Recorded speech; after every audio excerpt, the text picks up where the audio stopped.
This is Olena. And I'm Isaac. We're moving to Hawaii! But first, we're driving from New York City to Seattle with Smiley, our 9-year-old rescue pitty, in our Tesla Model 3, equipped for camping. And we are funding this trip with our Etsy store. Meaning we are bringing around 50,000 earrings. And 500 envelopes. And our label printer. On this 11-day cross-country road trip. Subscribe to the Travel Bug Bite today! Now for the wine part of the tour.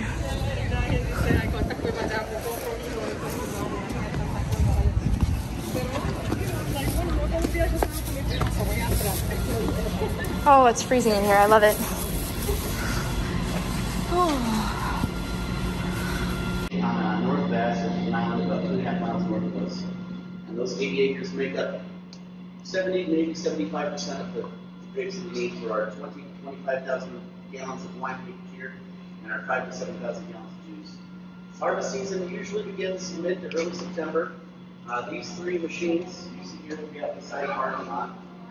And basically what's going to happen is those grapes we harvest are going to go through this machine first. This is a crusher destemmer. It's going to remove the stems of the grapes, remove the leaves, anything we don't want.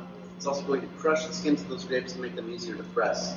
All of that goop is basically going to fall into this mesh tray, or this mesh pump, and that's going to pump directly into this machine. This is known as a batter press.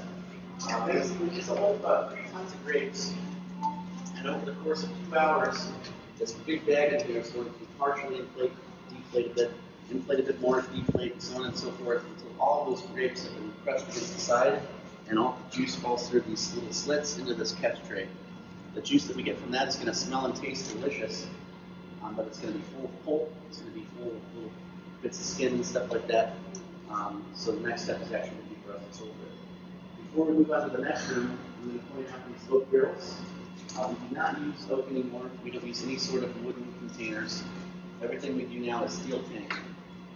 Oak is extremely difficult to maintain and clean. With the steel, basically you plug in like a steamer. It's going to fill it full of superheated steam. That will loosen everything up. We can spray it out, steam it again, and it's sterile, ready to go for the next batch. Any questions while we're in here?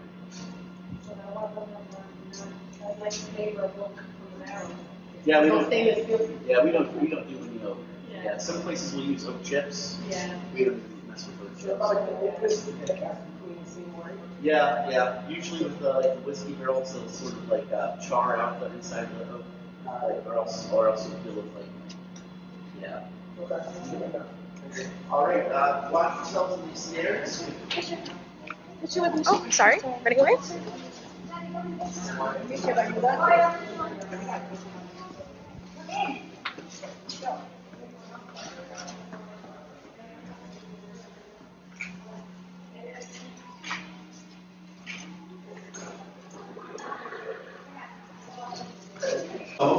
This is the next step in that process. Basically, this is a series of filters. There's a series of coarse filters. The coarse filters are going to remove any physical sediment. These are almost sort of like air filters you'd see in like a small engine, or like a lawnmower or something like that. These will remove any physical sediment, any little bits of pulp, any bits of skin, anything like that. It'll then run through a series of fine filters. These fine filters are almost sort of like charcoal filters. They are going to remove any discoloration, any cloudiness in the wine or juice. When we know we have something in one of these tanks that's pretty much ready to go, the first thing we'll do is we'll take what is known as a bench sample, like a little 5-ounce sample, and with that little sample we're going to take it to the lab and we're going to test for sugar content, we're going to test acidity, we're going to test alcohol, sulfur, all sorts of stuff like that. And then when we know what we have is good, up to snuff on paper, is when we'll actually hit it one more time. The whole batch will hit with another rough filtering to remove any sediment that might have built up on the bottom. And then we'll pump into these 750-gallon fiberglass tubs. Once they are in the tubs, that's when the taste testing will begin. When we know what we have is up to standard, we'll use this pump to actually pump directly from these tubs into our bottling machine. Does anyone have any questions while we're in here? All right, if you guys will follow me into the next room, I will show you our bottler and how that machine works.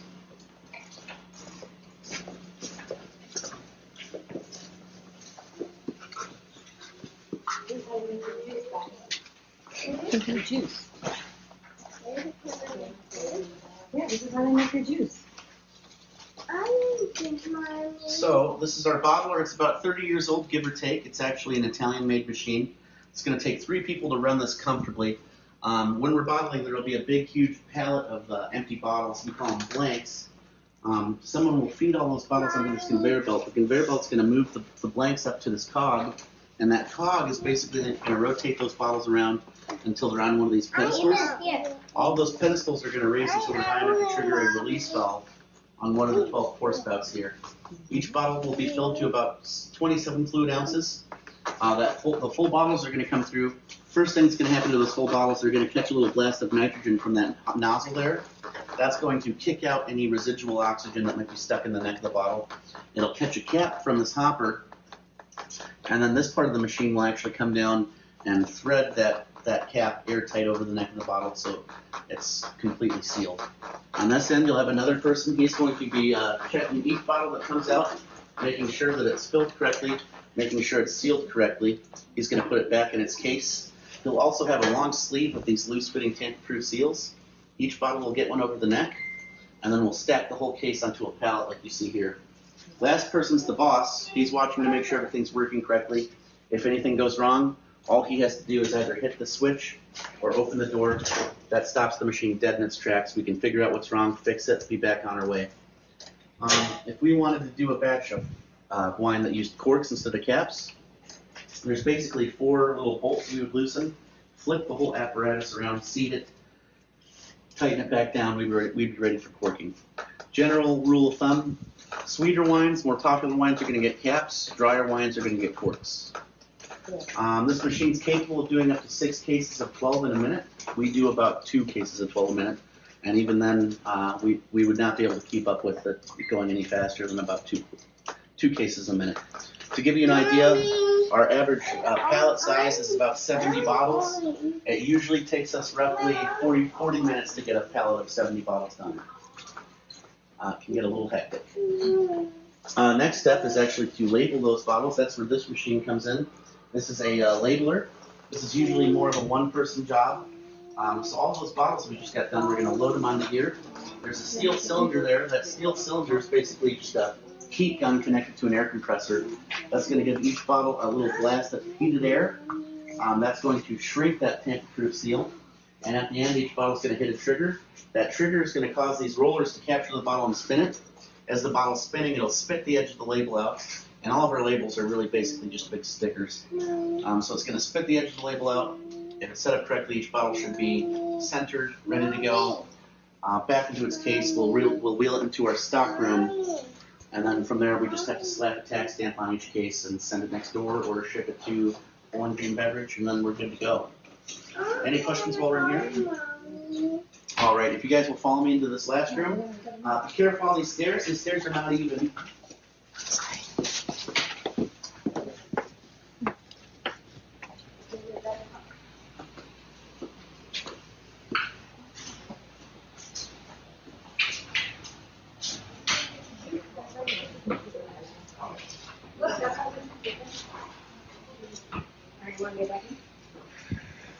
That's how your juice is made. Mommy's juice too. Like, that's how your juice is made. Mommy's juice too. Mommy's juice. All right, so this is our full select. Oh, come on, everybody. We have plenty of room.